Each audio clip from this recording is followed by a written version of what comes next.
Oi, pessoal, tudo bem? Olá, pessoal, tudo bem com vocês? Hoje nós estamos aqui com um vídeo temático de arte com crianças, com esse foco para esse público que tem sido muito pedido e solicitado para nós por direct, por mensagens, comentários. Então, resolvemos atender aos pedidos de vocês. Isso. Aí eu estava até conversando aqui com a Tati, como eu não atendo crianças, né, eu posso auxiliar aqui, talvez, com algumas discussões, algumas reflexões junto com a Tati, num contexto infantil, mas que a Tati, que tem um pouco mais de experiência com supervisão, né, o acompanhamento dos alunos, pode contribuir aqui com vocês. Uhum. Eu também atendi já há muito tempo criança, no momento eu não atendo mais, mas eu continuo, né, com a experiência, supervisionando os meus alunos que atendem lá na clínica escola, ou até profissionais que me procuram para supervisão de infantil ou com adolescentes. É uma adaptação a gente trazer a arte para esse contexto, né? Eu acho que é importante dizer que uma das principais características da arte é usar estratégias que envolvem abstração, Uhum. para a tomada de perspectiva, com esse objetivo mesmo.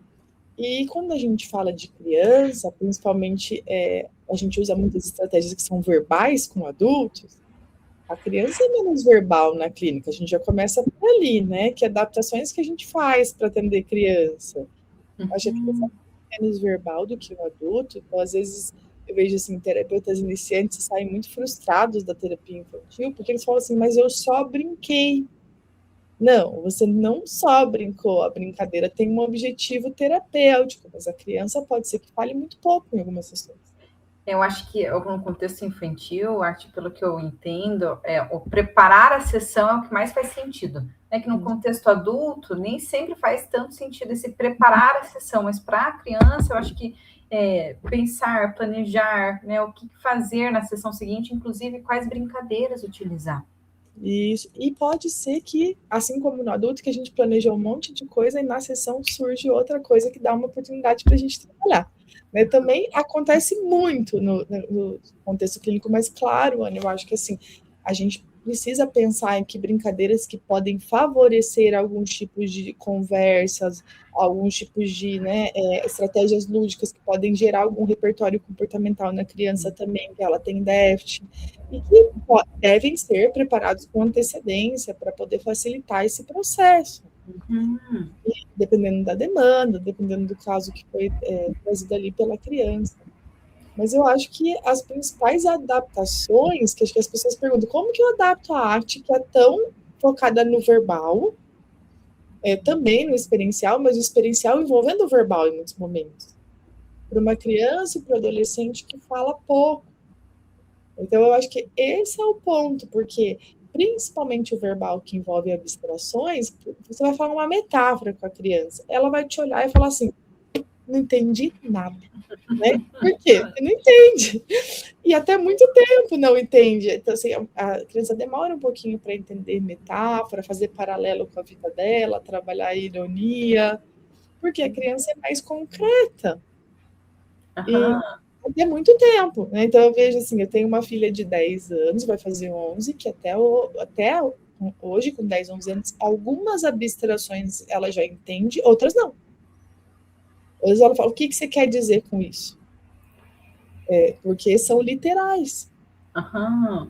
Não entende direito, Uhum, né, Tati? E isso. eu acho que é bom você falar sobre isso, porque eu penso assim, a arte ela foi criada inicialmente pelo Reis, a partir dele ter tido crises de ansiedade, pânico, ele desenvolveu esse protocolo, ou seja, um foco um pouquinho maior nos adultos.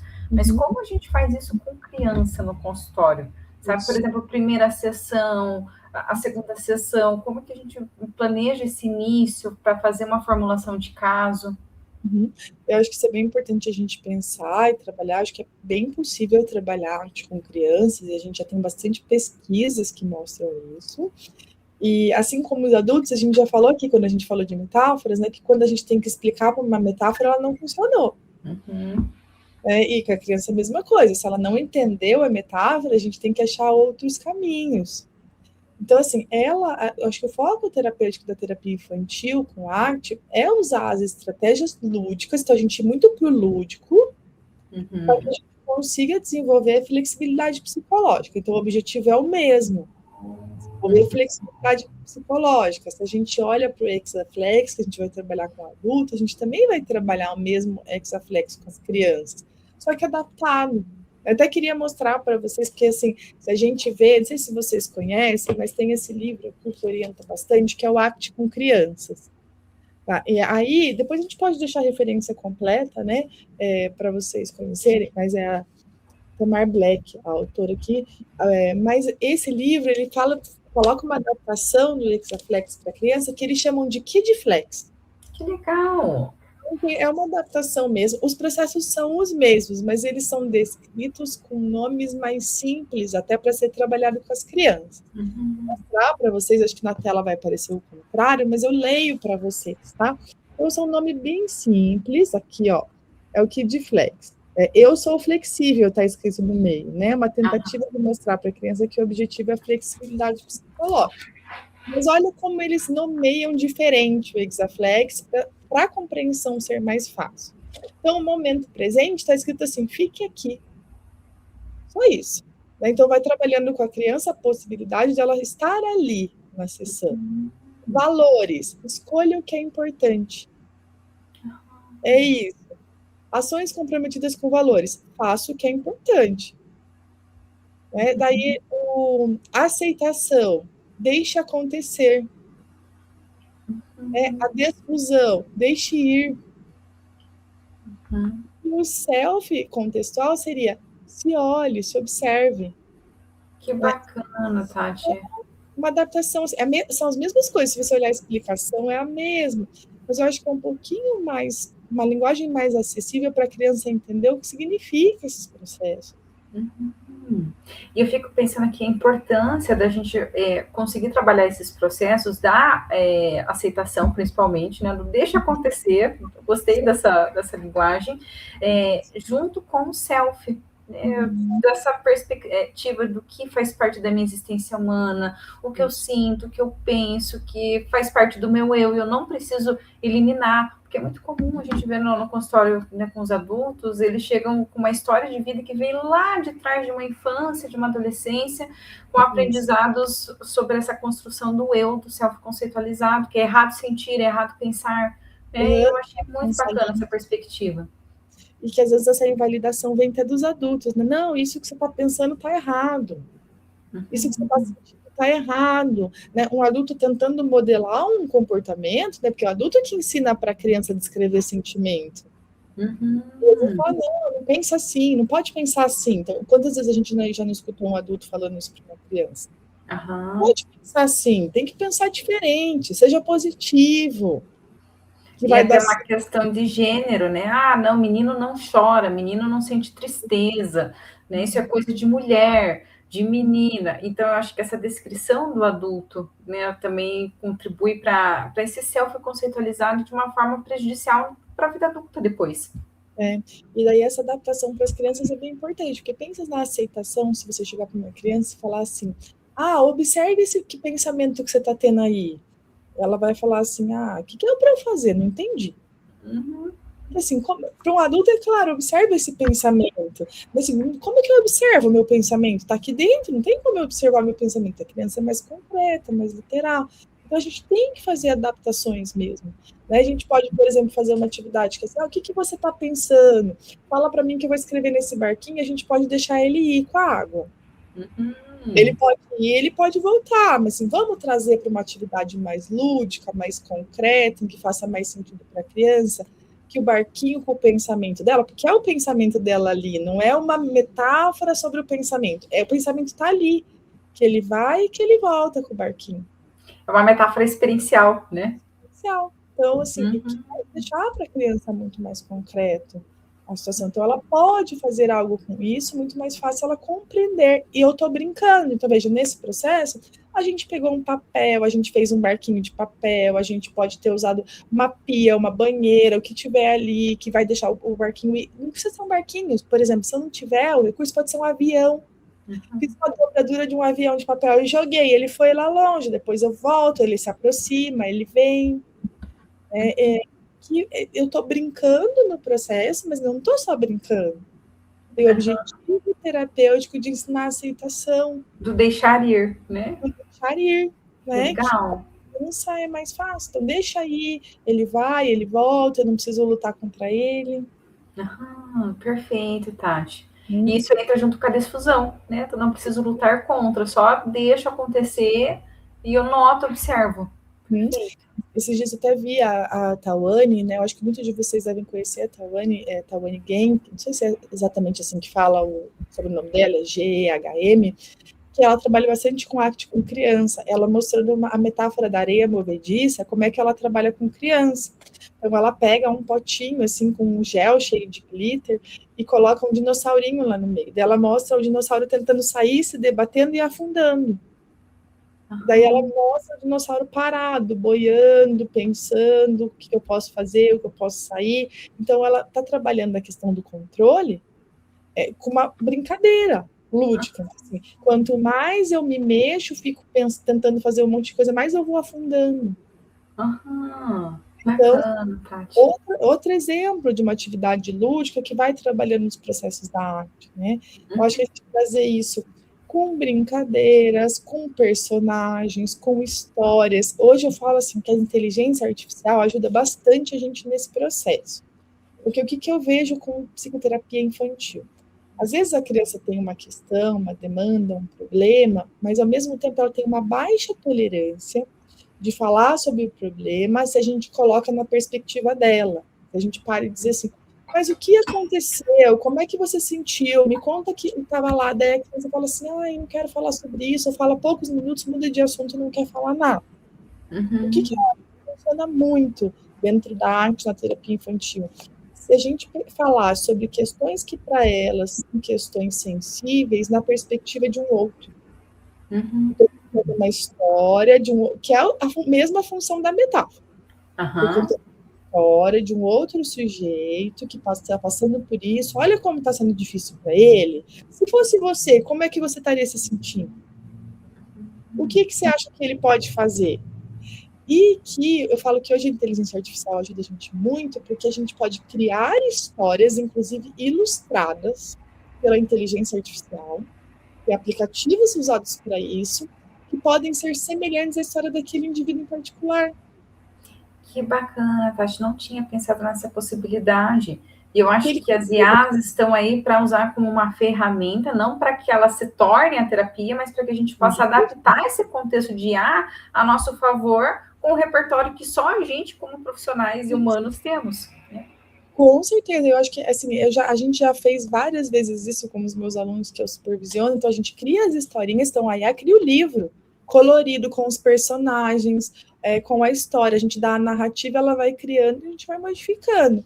Traz para a criança ler, como a criança adere muito mais à discussão quando a gente está contando a história, que você pode contar como se fosse um personagem, a gente criado, a gente pode usar um personagem que a criança gosta, de um anime, de um desenho, para trazer, né, coisas que são semelhantes, sentimentos, coisas que ela valoriza, né, ou se identifica do filme, trazer para ser discutido fora da perspectiva dela, porque a tolerância, às vezes, algumas crianças não, né? Cada indivíduo é único. Algumas crianças vêm contando assim, acho muito engraçado. Tem criança bem pequena que chega, fala, e daí, tudo bem e tal? Daí a criança tá, vamos lá, vamos para o que importa, né? Vou contar dos meus problemas para você. Então a criança às vezes senta desde muito pequena e consegue verbalizar as suas dificuldades e seus incômodos. Outras crianças têm uma baixíssima tolerância de falar delas mesmas.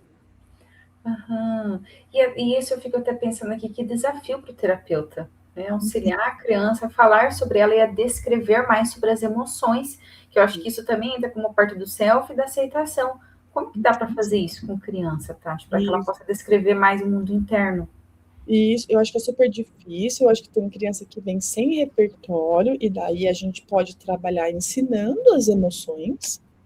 E às vezes eu digo que o terapeuta precisa modelar muito o comportamento da criança e às vezes até dar exemplos de situações, porque você às vezes fala uma emoção para a criança, ela não conhece direito, ela não entende, né? Eu penso em famílias, em culturas que não tem muito essa esse hábito de falar em casa o que está se sentindo. Então, o adulto não fala, a criança não fala, e ela não vai aprendendo as emoções. Às vezes a gente tem que começar do zero, entender o que é a emoção, descrever. O terapeuta pode dar exemplo de situação que ele se sentiu assim, porque a criança às vezes não entende pela palavra, né? Pode perguntar para ela se ela lembra alguma situação que ela também se sentiu assim. Isso me fez lembrar aqueles bonequinhos do Divertidamente, né? Como ele acho que é uma ferramenta super útil também, né, na terapia infantil. Os bonequinhos ou desenhos que possam ilustrar as emoções, né? Desenhos, emojis, né? Eu acho que personagens. Então, hoje em dia, a gente tem bastante recurso pronto. Você pode fazer os recursos, mas, por exemplo, tem livro para falar o que é ciúme, livro para falar o que é inveja, livro para falar o que é raiva, né? E aí a gente vai usando aquilo como um contexto, né? E vira um contexto para falar sobre a vida da criança. E você já se sentiu assim em algum momento? O quanto ela vai por isso. Se ela não vai por ela, como você acha que essa pessoa se sentiu? Né? Como que você acha que ele agiu a partir disso? Que sentimentos veio para ele? Então, a gente vai trazendo a discussão, às vezes, da criança pelo outro. Vai tendo efeitos, né? Então, às vezes a gente tem que começar do zero, explicando a emoção, entendendo situações que ocorrem, que a criança não entende. E eu fico até pensando assim num treino, sabe? Agora me pensando na RFT, naquele treino assim de relacionar, né, em eventos. Então, esta sensação que você está sentindo, quanto o nome disso vamos imaginar aqui, raiva, e aí vamos imaginar uma aparência para isso, um aspecto, algo que você possa descrever como raiva, uma sensação corporal. Fiquei pensando muito RFT, eu acho que tem muito a contribuir nesse momento do aprendizado, né? E às vezes as crianças escrevem isso, tipo assim, desenha um monstro, esse monstro é minha raiva, né? Que vai bem de acordo com o que você está falando ali, em que situações que ele aparece, que horas que esse monstro vem, que situações que ele acontece, que momentos que ele está mais forte, maior, que momentos que ele está mais fraco. Né? Então, eu acho que trabalhando com esses recursos para poder trazer para a criança isso. Algumas crianças entendem a emoção, mas têm dificuldade de falar. Por conta de invalidação, por conta, né, de medo de ser punido, porque, assim, vamos falar, assim, a realidade, na nossa sociedade não é valorizada a criança falar que ela ficou com raiva, que ela ficou com ciúme, normalmente ela é punida quando ela fala isso, ai, que feio, que emoção feia, que emoção errada. Ou eu fico pensando assim, né? Não gostei, quando ele está insatisfeito com algo, né? Mostrar uma insatisfação também é punido. Não, você não pode demonstrar, você tem que agradecer, tem que ficar quieto, é feia, falta de educação. Tem que ser grato, daí o que a criança vai fazendo? Ela vai descrevendo cada vez menos essas emoções, por mais que ela sinta e ela perceba. E o que ela também pode fazer, Tati, imagina assim, contribui muito para a passividade, para deixar de ter posicionamentos, de conseguir reconhecer as próprias necessidades, os limites e se posicionar, claro, de uma forma assertiva. Assertiva. Se ela não tem um modelo de um adulto vulnerável também, que diz que sente raiva, que diz que fica triste, que chora na frente da criança. Às vezes as pessoas falam, ai, mas você chora na frente dos seus filhos? Sim, porque a tristeza é uma emoção válida. Né? Eu brinco assim, eu gosto muito de ser mãe, foi um desejo na minha vida, tá? Mas nem sempre é fácil ser mãe. Às vezes eu também perco a paciência, sinto raiva, e é importante que eu diga essas coisas, né? Então, em alguns momentos eu digo assim, quando eu tô assim, no meu limite, eu digo para as meninas assim, olha, eu vou lá pro meu quarto para me acalmar, porque eu tô brava. E se eu ficar aqui, eu vou fazer coisas que eu depois vou me arrepender. Então, vocês não venham atrás de mim, eu volto. Assim, eu estou sentindo uma emoção aqui, difícil nesse momento, eu não quero fazer alguma coisa impulsiva com ela, então eu vou me acalmar e eu volto. E é um modelo de você mostrar vulnerabilidade. Todo mundo se sente com raiva, todo mundo perde a paciência, às vezes a gente dá mais conta das coisas, a gente dá menos conta. Isso é real, isso é humano. Só que nem toda família age dessa maneira, então muitos se escondem. E sabe que isso eu ia perguntar também, Tati, como é trabalhar com os pais, sabe? O papel da família, dos pais na terapia infantil, como que a gente maneja isso? E daí a gente coloca, né? Mesma coisa que a gente fala do papel do terapeuta, na terapia arte, quando a gente escreve Um terapeuta ACT, ele também precisa trabalhar nele a flexibilidade para que ele consiga fazer que o paciente seja flexível. Os pais também precisam trabalhar neles a flexibilidade psicológica para eles serem flexíveis, porque assim, se um pai que não aceita as emoções, como é que ele aceita o filho dizer que está com raiva ou triste? Ou está ansioso? Ele também não aceita a emoção do filho. E aí, como é que ele trabalha para a aceitação, ele promover a aceitação do filho, né? Deixa vir. Se ele não deixa vir, porque quando vem, ele pune, ele esconde, ele diz que está errado. Então, os processos de flexibilidade psicológica têm que ser trabalhados também com esses pais. Então, o terapeuta precisa fazer um trabalho em conjunto com a família, com os pais, para auxiliar nesse repertório mais flexível. Isso, e nessa dicotomia que não tem emoção certa e errada, que as emoções simplesmente vêm, que a gente tem que entender o porquê e ensinar recursos de regulação emocional para manejar. Então, eu acho que esse é um trabalho bem importante de se fazer. Não tem como a gente trabalhar isso na criança, porque a criança está 1 hora por semana com o terapeuta e todo o resto da semana com os pais na escola, né? Sem os pais favorecerem esses processos também. A gente não faz milagre. Então, a gente trabalha, e eu acho que é sempre um trabalho bem importante de não trabalhar os pais como adversários ou inimigos. Todo pai que está ali, trazendo a criança para a terapia, ele está fazendo o melhor dele, mesmo que o resultado não seja o melhor. Então, assim, trabalhar os desafios emocionais do pai, então trazer o pai como um aliado, entender assim, esse pai está fazendo tudo errado, talvez ele esteja fazendo coisas que não favorecem a flexibilidade, mas vamos amparar, vamos ajudar, vamos entender os processos dele também. Eu acho que isso é um passo bem importante. A gente não é inimigo do pai ou adversário, na verdade é uma equipe. Ótima perspectiva, né? Uma equipe, não um inimigo, adversário. É mais uma equipe. Então, eu vejo muitas pessoas falando, eu não atendo a criança por causa dos pais, porque os pais são difíceis. Sim, eu acho que todos os pais têm os seus desafios emocionais, todo ser humano tem o seu desafio emocional. Eu penso que tem as histórias de vida, né? Cada pai vai ter a sua história de vida, o seu contexto, que vai influenciar na forma como se desenvolveu e aprendeu o que é maternidade, paternidade, e vai querer fazer o melhor dentro do próprio aprendizado. E eu acho que não tem como você fazer uma terapia sem estar envolvida na terapia também a orientação de pais. Não tem como fazer uma terapia infantil sem orientação de pais. E daí eu estou trabalhando uma coisa em sessão, os pais estão fazendo outra em casa, a escola está fazendo outra, e daí a chance de eu gerar uma confusão na cabeça da criança é enorme, ao invés de ajudá-la. Porque daí cada ambiente vai ser uma regra ou uma forma de vivenciar alguma coisa. E daí a criança fica perdida. Então, aí como é que eu faço? Como é que eu me comporto? Né? Então, a chance da gente gerar flexibilidade psicológica é muito pequena. Pois é, e eu fico até pensando aqui, Tati, desafio, né? O que você considera que são desafios para atendimento infantil?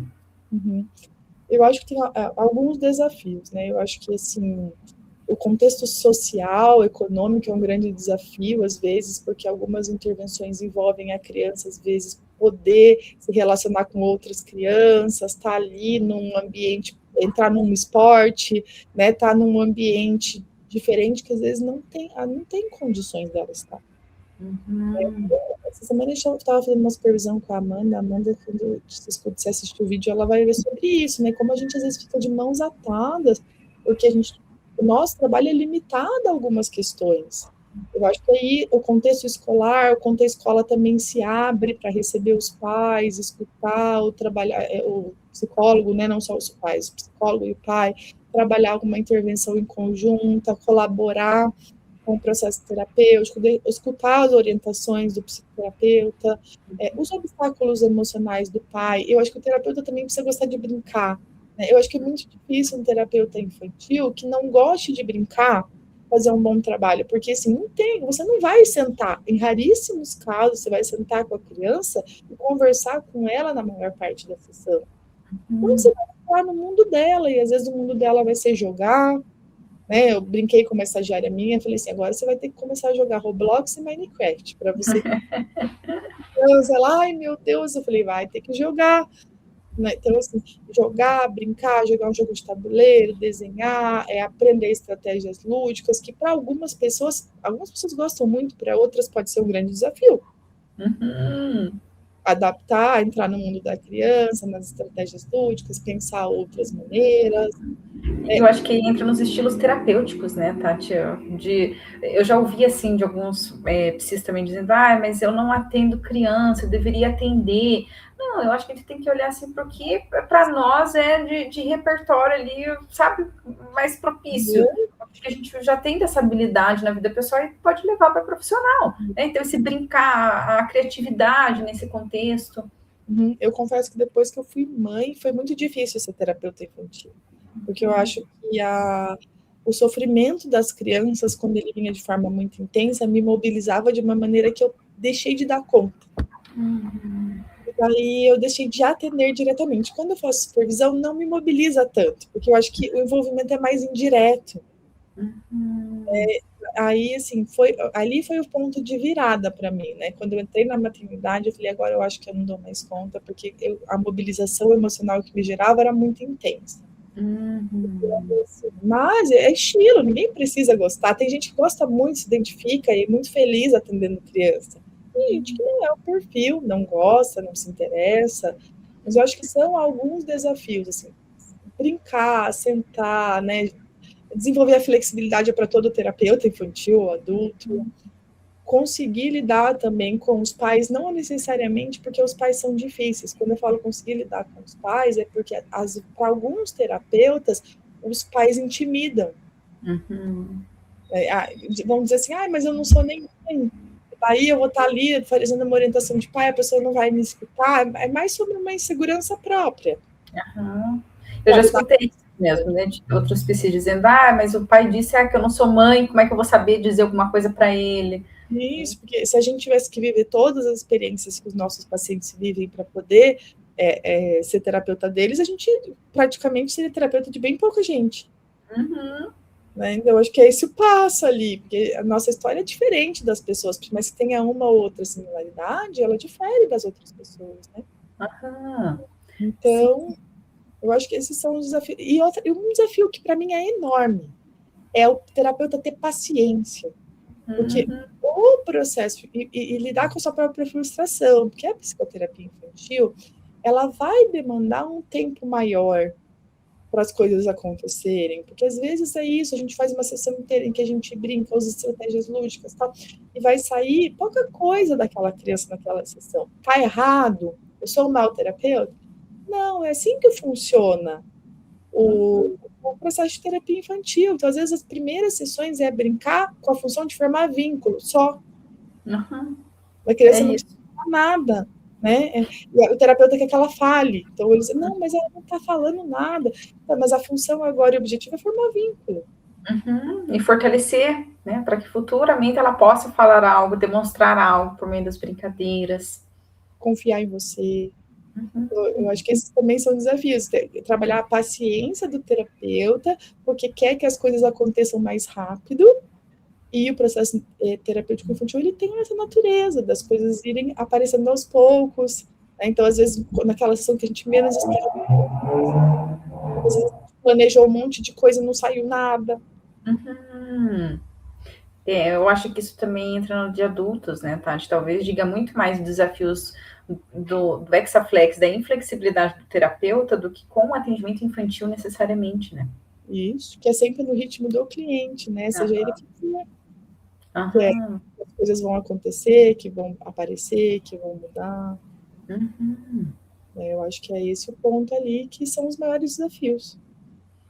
Sim, né? Olha, acho que as minhas dúvidas também foram atendidas em relação ao atendimento. Para mim ficou claro, eu achei muito interessante. Eu acho que essas possibilidades de intervenções do barquinho, do avião, muito didático mesmo. É super gostoso de imaginar. De imaginar e saber, e funcionam, né? Então, como a gente consegue trazer isso para a linguagem mais simples, para estratégias mais lúdicas, eu acho que é muito legal. Foi só uma pincelada aqui, mas é para dar uma ideia para as pessoas de como a arte pode ser facilmente adaptada a crianças com bons resultados. Ótimo, muito bom. Mas era isso, gente. Tendo dúvidas, sugestões, coisas que vocês querem colocar para a gente, não deixem de escrever, comentar, né, trazer a opinião de vocês aqui. A gente sempre gosta de escutar e incorpora isso nos nossos próximos vídeos. Isso, não deixe de dar sugestões também para os nossos próximos vídeos aqui para vocês. Então tá bom, obrigada por hoje, gente. Um beijo. Até a próxima. Tchau.